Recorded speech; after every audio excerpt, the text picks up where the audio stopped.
Amén. Que Dios les bendiga, hermanos. Que Dios te bendiga a ti también que nos estás viendo a través de la transmisión. Vamos a recibir la palabra de Dios y quiero invitarte, vamos a buscar un pasaje muy conocido, me parece. Y está en Mateo 21, capítulo 21, versículo 18 y 19. Vamos a darle lectura Mateo 21, 18 al 19.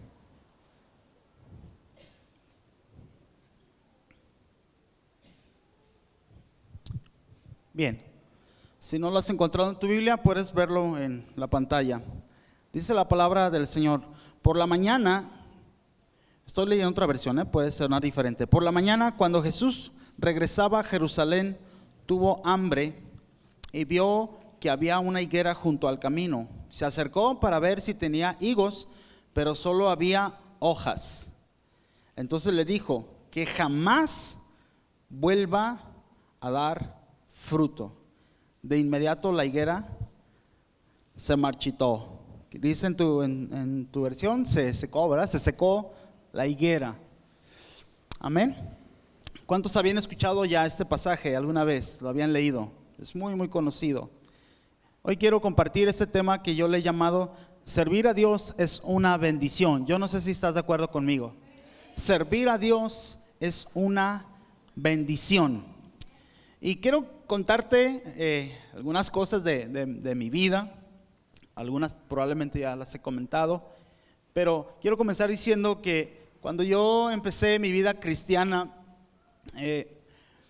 comencé a experimentar un deseo muy fuerte de servir a Dios, ¿verdad? En lo que fuera, haciendo lo que sea que pudiera hacer. Solo deseaba, hermanos, una oportunidad de poder demostrarle a Dios que lo amaba, que estaba agradecido con Él por haberme salvado.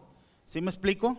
Quería demostrarle a Dios que estaba muy agradecido con Él por haber perdonado mis pecados. Entonces comenzaba a soñar imaginándome sirviendo a Dios de diferentes maneras. Me veía de repente predicando en las calles, dando clases en la iglesia, participando en cualquier ministerio, ¿verdad?, que hubiera dentro de la iglesia. Pero tenía un problema, hermanos. Solo sabía tocar flauta, de esa flauta que enseñan en la secundaria. Bueno, enseñaban, no sé si todavía. Y tenía mi flauta, una flauta Yamaha, ¿verdad? Y me acerqué con el líder de alabanza y le dije: me gustaría servir a Dios. Yo sé tocar flauta. Y me dijo: qué bueno, gloria a Dios.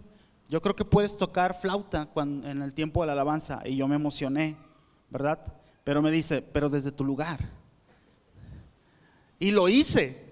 No sé cuántos de ustedes lo hubieran hecho, pero yo lo hice. Agarré mi flauta y en el culto yo estaba con mi flauta tocando. Porque quería servir a Dios y si esa era la oportunidad que me estaban dando, lo iba a hacer. No sé si me explico. Porque servir a Dios es una bendición. Tuve la bendición, hermanos, de tener un padre, mi papá, que ya está con el Señor, que si bien él llegó hasta tercer grado de primaria, tenía una pasión por leer. Le encantaba leer. Por lo que desde que me acuerdo siempre hubo libros, una cantidad considerable en casa de libros, cristianos por supuesto. Y por lo tanto comencé a adquirir la costumbre, probablemente mala, porque leía cada vez que me sentaba a comer. Terminé muchos libros en las comidas. Muchos libros son testigos de ello porque están manchados de mole y chile y cosas así. Me aventé muchos libros, inclusive libros que posteriormente estudié en el Instituto Bíblico. Yo ya los había leído porque me llamaba la atención. ¿Sí me explico? Tenía yo 18 años hace algunos ayeres. Entonces, uno de esos libros que mi papá tenía, o que me encontré ahí en lo que podríamos llamar nuestra biblioteca, se llamaba Anda sobre las aguas, Pedro. El autor es un evangelista llamado Luis Palau, un argentino. Y ese libro se trataba del caminar de un hombre llamado Simón, que tuvo un encuentro con Jesús y que a partir de entonces empezó a desarrollarse en él lo que finalmente o lo que posteriormente se convertiría el apóstol Pedro, ¿verdad? Una de las columnas de la iglesia en Jerusalén, y el cual escribiría también 2 epístolas que tenemos ahí en el Nuevo Testamento.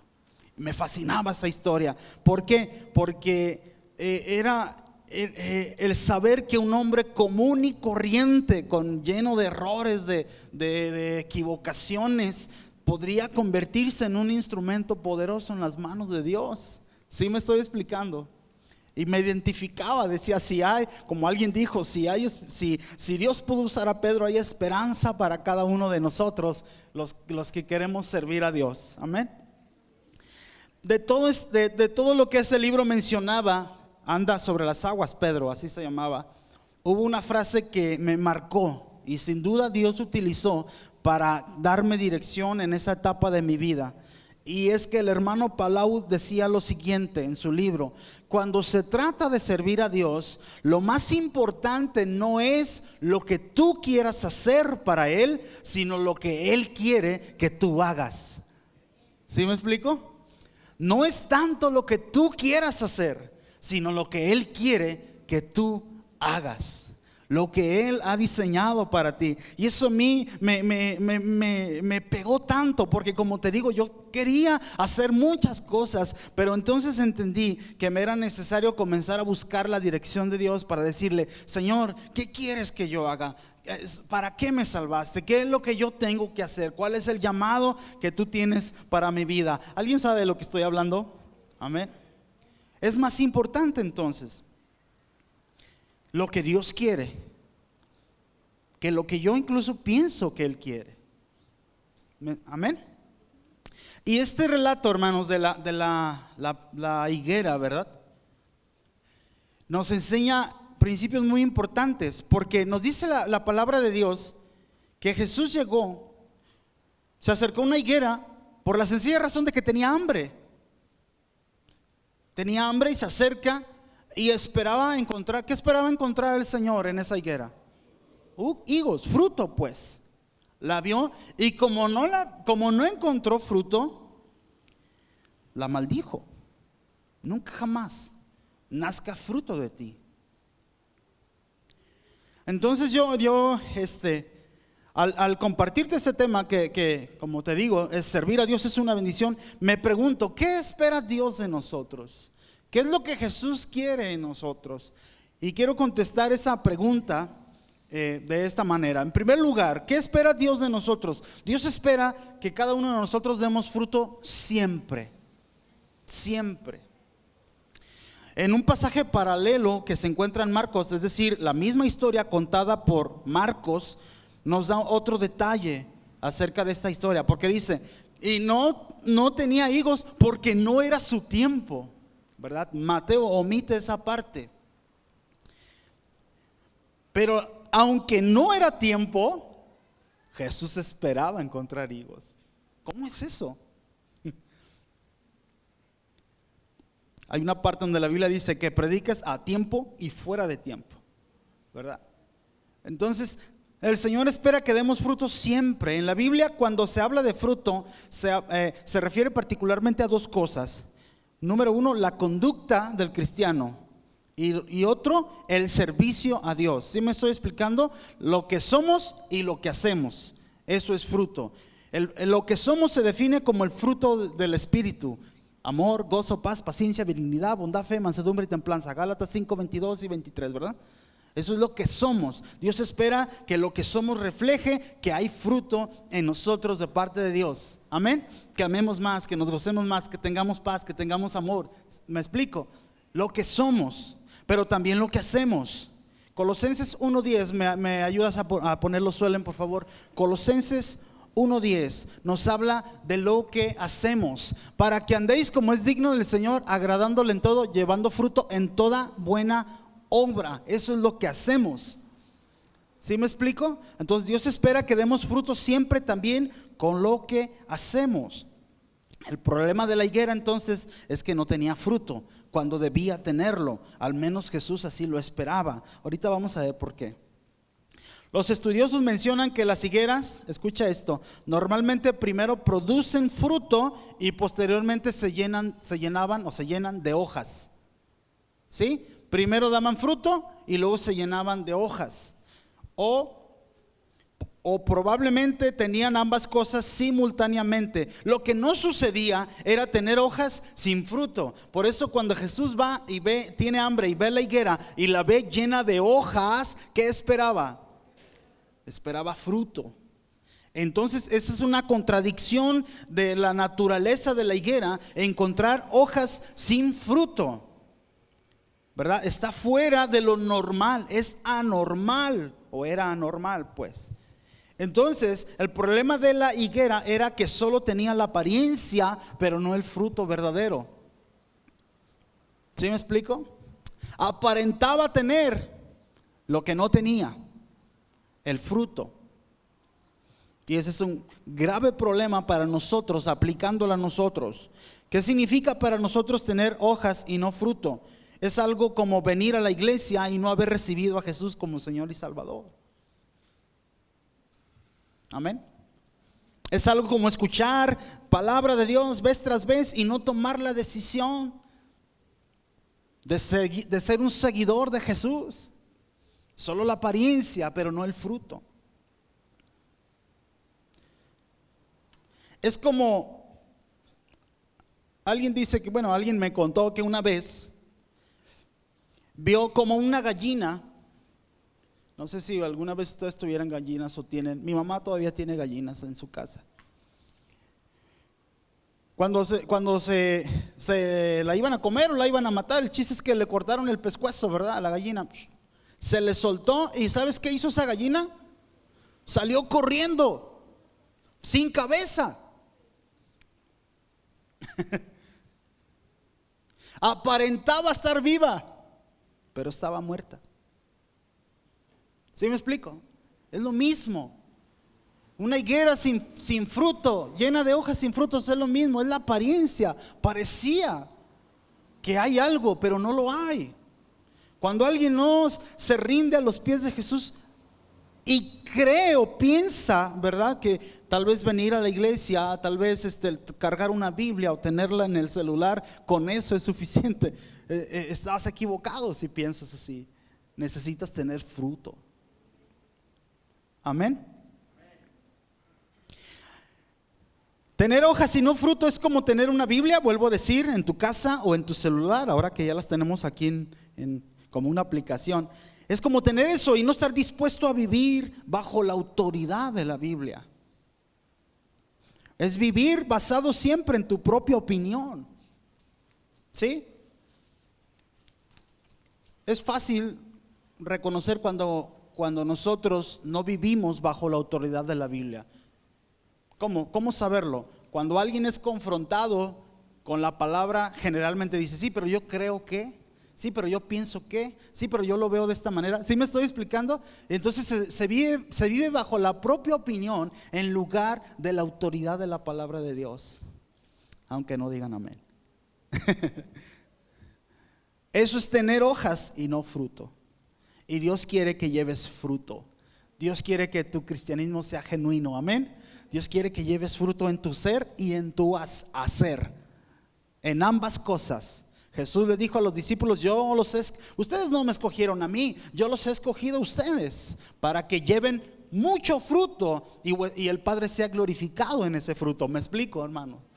Esa es la voluntad de Dios. Dios quiere que seas, que tengas fruto en tu vivir y también en tu obrar, en tu servir a Dios. Amén. Entonces, ¿qué quiere Jesús? ¿Que demos qué? ¿Cuándo? Siempre. Siempre. Siempre. Número 2, ¿qué quiere Jesús de nosotros? El Señor quiere que cuando llegues al cielo, porque Él quiere que llegues al cielo. Amén. Quiere que cuando llegues al cielo, no llegues con las manos vacías. Amén. El Señor no quiere que cuando tú estés allá llegues con las manos vacías. Hay un evento que ocurrirá en el cielo, del cual nuestro hermano Gerardo nos ha hablado bastante sobre esto, que se llama el Tribunal de Cristo. Amén. Segunda de Corintios 5:10 lo dice. ¿Me ayudas a ponerlo, Suelen, por favor? Segunda de Corintios 5:10 nos habla del tribunal de Cristo. Porque es necesario que todos nosotros, diga todos nosotros, todos vamos a estar ahí, todos los cristianos, ¿ok? Comparezcamos ante el tribunal de Cristo para que cada uno reciba según lo que haya hecho mientras estaba en el cuerpo, sea bueno o sea malo. Es decir, cuando cambiemos de dirección, porque ahorita estamos aquí en nuestro cuerpo, pero cuando estemos allá en el cielo, vamos a comparecer ante el Señor en el tribunal de Cristo. ¿Para qué? Para que cada uno reciba según lo que ha hecho, sea bueno o sea malo. El tribunal de Cristo no tiene el propósito de determinar quién es salvo o no. Todos los que están ahí son salvos y serán salvos. ¿Sí? El propósito del tribunal de Cristo es determinar la recompensa de cada cristiano. Amén. Ese es el propósito. Esa recompensa será determinada, como dice ahí, por el trabajo que cada quien haya realizado en la obra de Dios. Todo cristiano entonces tiene una responsabilidad con la obra de Dios. Independientemente de cómo tú sirvas a Dios, tu propósito fundamental es hacer crecer el reino de Dios en esta tierra. Tú lo tienes que hacer crecer, hermanos. Todos nosotros, tú tienes que aportar con lo que tú hagas, que el reino de Dios se expanda, que crezca. Amén. Esa es tu responsabilidad, hermano. Y un día vas a estar delante de Dios y va a ver qué hiciste, ¿verdad? Con mi obra, ¿qué hiciste? Muy bien. Vamos a ver 1 de Corintios 3, versículo 11 al 15. 1 de Corintios 3, versículo 11 al 15.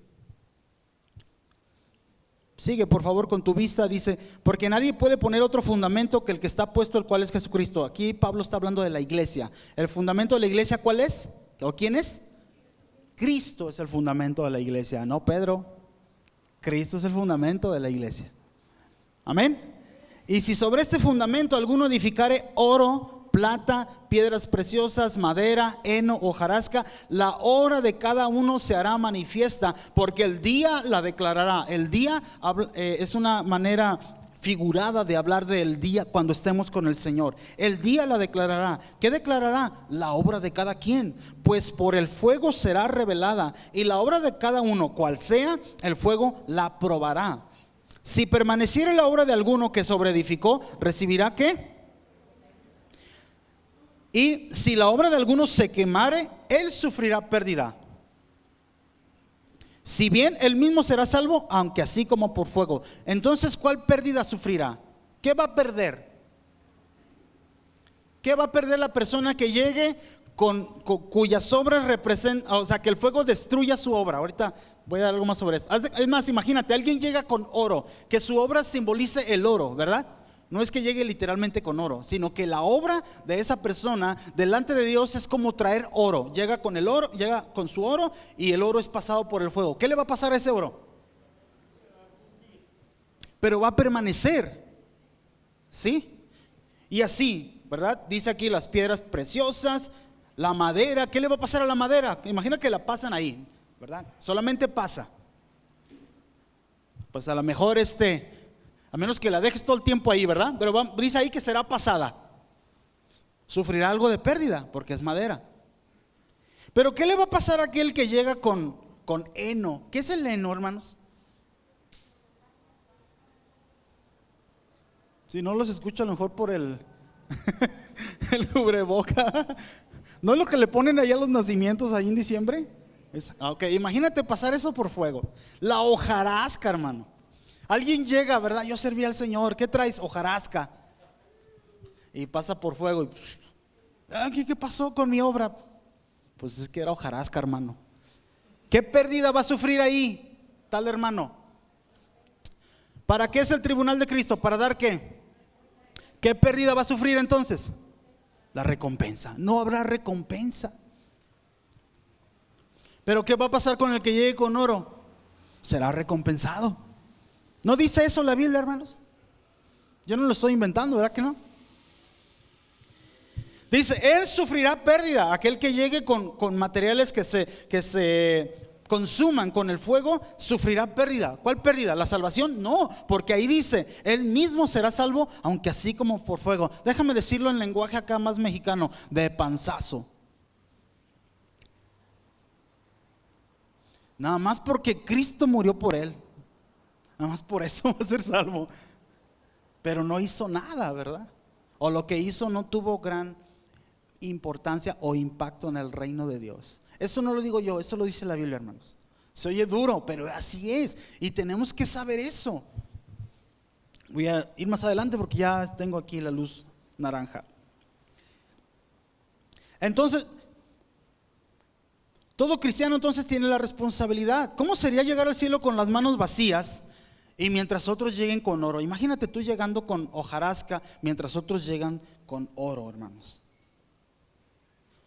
Y tú tal vez te atrevas a preguntarle a Dios: Señor, ¿por qué yo tengo heno y hojarasca y mi hermano tiene oro y piedras preciosas? Estoy casi seguro que aquí hay una equivocación, Señor, ¿verdad? Imagínate un diálogo así, ¿no? Y el Señor, por ejemplo, te diría algo así: ¿te acuerdas, hijito, hijita, del 2020 y 2021? Señor, ¿cómo me voy a olvidar esos años terribles? La pandemia y todo eso. Me acordé cómo la iglesia la cerraron y pasaban las transmisiones, ¿verdad? Por Facebook. Sí, Señor, me acuerdo. Precisamente de eso quería que te acordaras, tremendo. Algo así, ¿no? A ver, ¿cuándo te preocupaste por aquellos que ya no fueron a la iglesia? ¿Cuándo les llamaste? ¿Cuándo los visitaste? ¿Cuándo oraste por ellos? ¿Por qué no te conectabas a las transmisiones? Ay, Señor, es que no, ¿cuál Señor?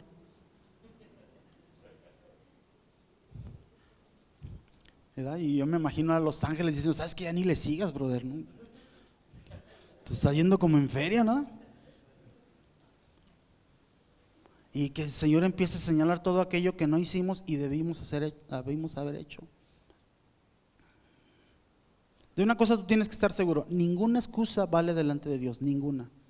Por eso el pasaje me encanta lo que dice Marcos: aunque no era tiempo de higos, Jesús esperaba higos, porque no hay excusa.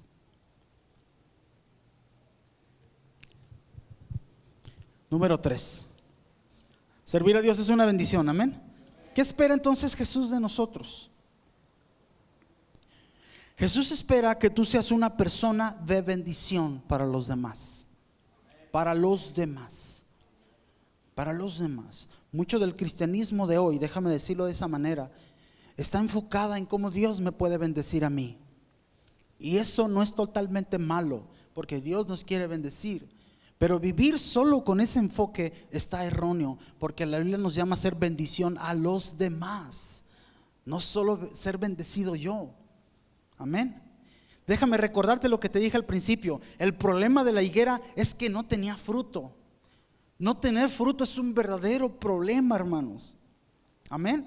Cada uno de nosotros tiene un propósito de parte de Dios y es nuestra responsabilidad comprender ese propósito y vivirlo. En ocasiones los cristianos dejamos de servir a Dios por diferentes motivos. Te voy a explicar algunos. Uno de los más frecuentes: falta de tiempo.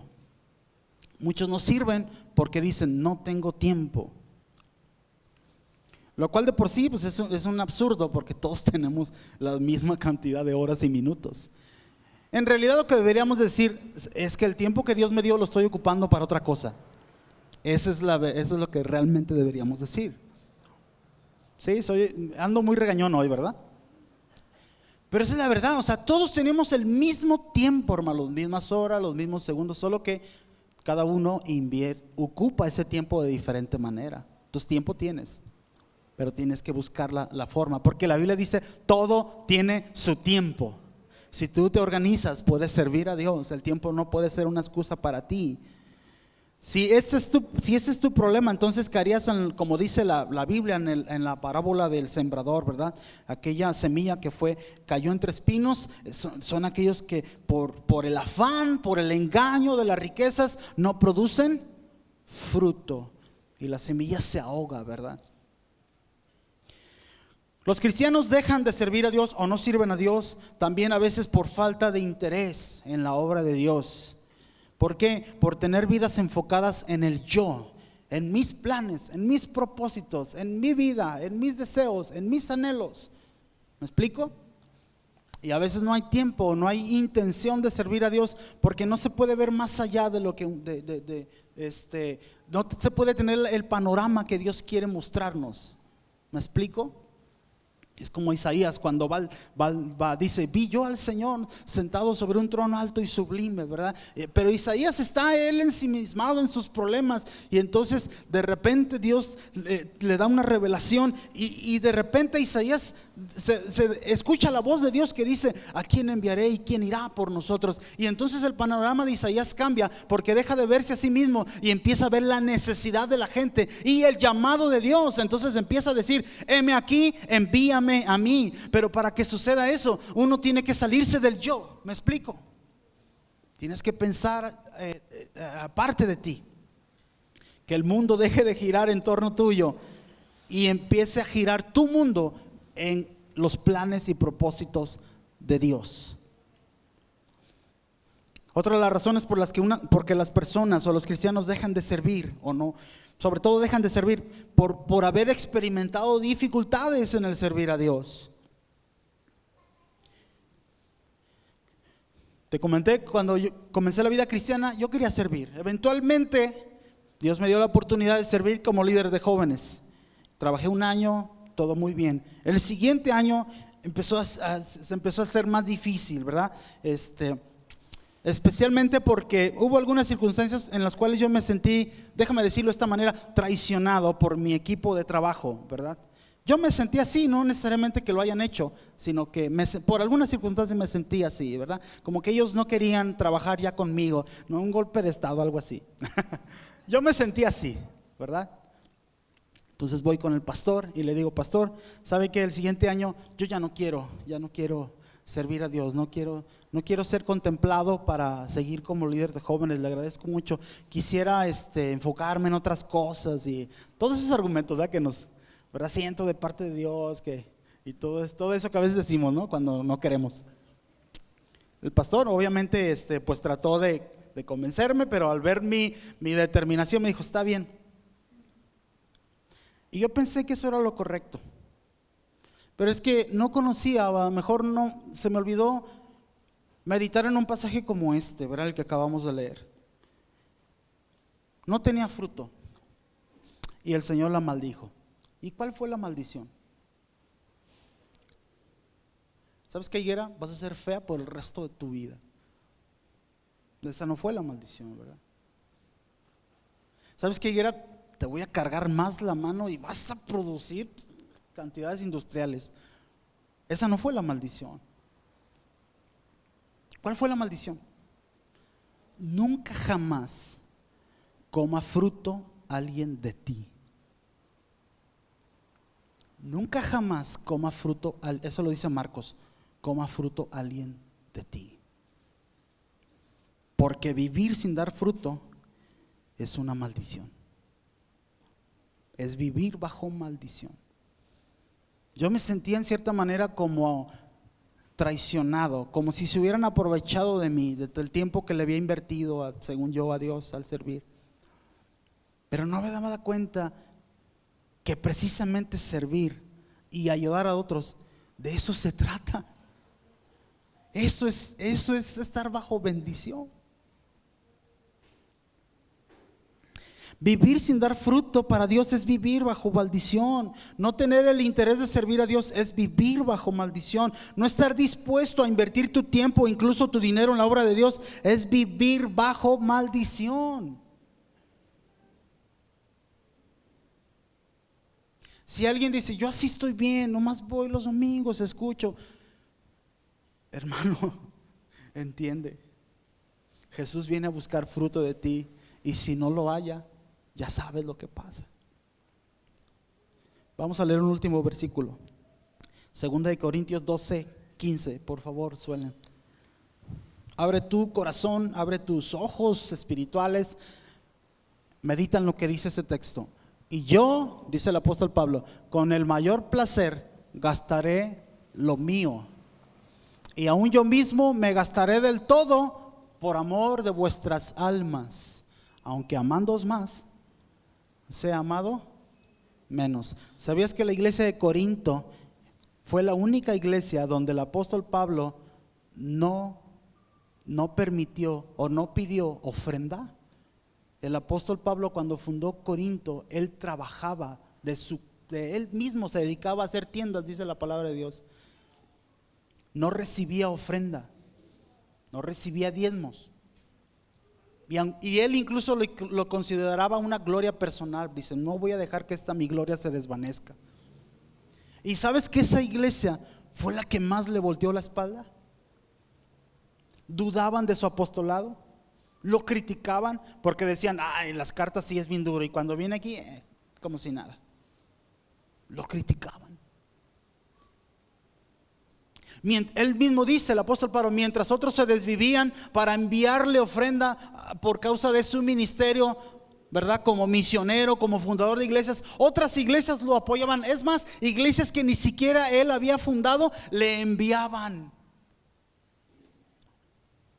Y Pablo, en lugar de decir, no, esta iglesia no vale la pena, esta iglesia no me apoya, dice, ¿saben qué? Con el mayor placer gastaré lo mío, y aún mi vida misma, por amor de vuestras almas. Aunque amándolos más, sea amado menos, no me importa, porque servir a Dios es una bendición. ¿Te das cuenta? Te invito a ponerte de pie, por favor. Yo no sé cuántos de ustedes les gustaría tener una mentalidad así. Voy a servir a Dios con todo mi corazón, me voy a gastar si es necesario. Porque, hermano, la vida que tú lleves aquí es intrascendente cuando la comparas con las cosas eternas, independientemente de lo que tú hagas o a lo que te dediques. No digo que no importa, sí importan, por supuesto, tu trabajo, tu negocio, todo eso importa, claro que sí. Pero lo comparas con las cosas eternas, son intrascendentes.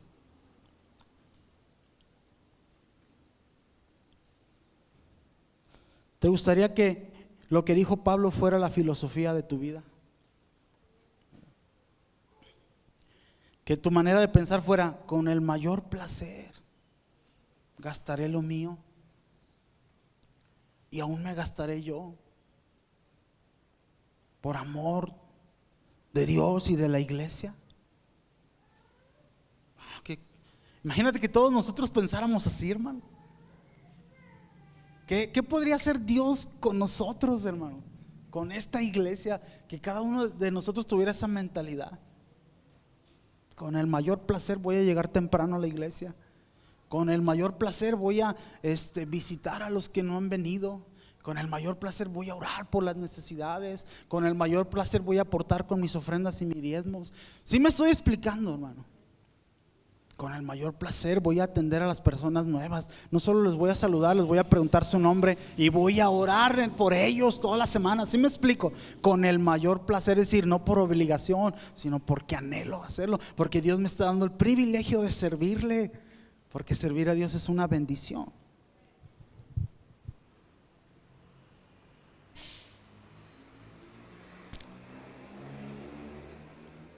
¿Cómo puedes empezar a dar fruto entonces?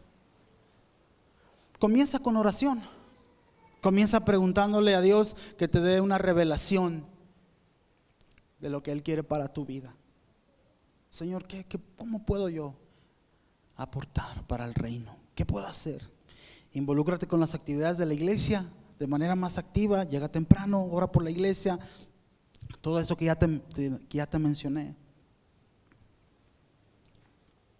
Así comienza, y Dios te va a empezar a abrir camino. Te va a empezar a mostrar, te va a empezar a usar. Y no necesitas un cargo de liderazgo, porque a veces cometemos ese error. Pensamos que servir a Dios es ser líder en la iglesia. Y ser líder es solo uno de los ministerios, hermano. Nada más. Es importante, pero no es lo único, ¿verdad? Tú en tu ámbito, con los dones que Dios te ha dado, ¿verdad? Dios te puede usar para la gloria de su nombre. Amén. Entonces comienza a decirle a Dios. Dice, Señor, yo no quiero estar bajo maldición. Yo quiero vivir bajo bendición y quiero dar fruto. Amén. Solo decir una última cosa.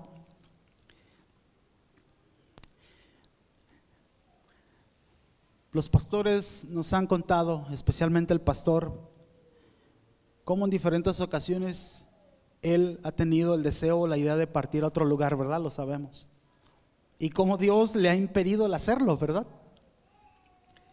Pero yo sé que nuestros pastores no están aquí por obligación. Sé que de fondo está el deseo de servir a Dios, de amar a Dios y de amar la iglesia. Y yo agradezco a Dios tanto que hasta ahora el Señor les haya dicho, espérense, porque mi familia y yo hemos sido tan bendecidos con el ministerio de nuestros pastores. Y solo decirle a ellos, ¿verdad? No sé, lo que ellos ya saben, que en el cielo les espera una gran recompensa. Amén. Pero ahora nosotros, yo quiero que cuando lleguemos al cielo, hermano, porque vamos a llegar, amén, que lleguemos con oro, con piedras preciosas. Amén. Que lleguemos así bien cargados, hermano. Que se note cuando entremos, ¿verdad? Dios, este brother trae un tráiler ahí de tu obra en el Señor. Vamos a orar. Padre, gracias te damos en esta hora. Gracias por tu palabra. Gracias, Señor, por que tú nos hablas acerca de servir, de dar fruto.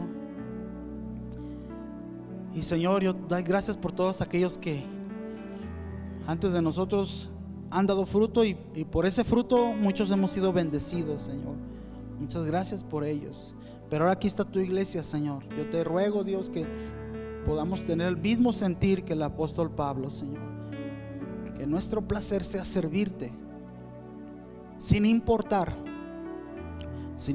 Señor, la reacción de la gente o si somos o no somos reconocidos. Eso no importa, Señor. Lo que nos importa es servirte, Señor, es dar fruto para ti. Señor, si alguien aquí aún no se ha decidido, Señor, a servirte, yo te ruego que le des un entendimiento, una revelación por medio de tu Espíritu, Señor, y que lo motives, Señor, para que busque cómo invertir su vida también en el reino de Dios. En el nombre de Jesús, muchas gracias, Señor. Amén. Amén. Dios te bendiga, hermano. Amén. Gloria a Dios.